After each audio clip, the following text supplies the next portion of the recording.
Jana kwenye uwanja wa mazoezi ulifunga bao na leo bao limetengenezwa tena hapa.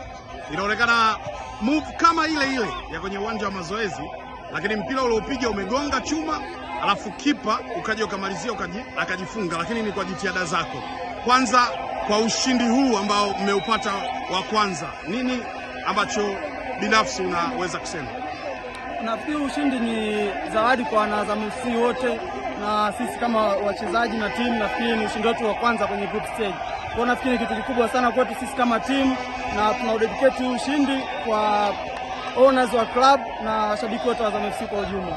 Okay, Nado, ulitengeneza lile baada ya ugumu kuonekana kuwa kwenye kipindi cha kwanza, kipindi cha pili watu kama wanataka kukata tamaa hivi. Nini ambacho ulikiona? Na wewe unacheza kama winga, Imidi anacheza kiungo mkabaji kwenye nafasi ile. Nini ambacho ulikiona na kipi ambacho kilikufanya usipige moja kwa moja na utengeneze nafasi? Kwa sababu vitu kama vile waga tunavifanya kabla kwenye uwanja wa mazoezi. Kwa mpira kama ule ulivyokuja, naamini kwamba watu wetu wengi hawaendi katika goli mbele, wanandobaki nyuma. Kwa nikasema mpira ndio mpira wetu wa mwisho, inabidi niweke kwenye nafasi. Na kwa uzuri kwanza niliangalia kabla ya kupiga mpira, nilimuona gaza yangu na nikaweza kumpatia assist.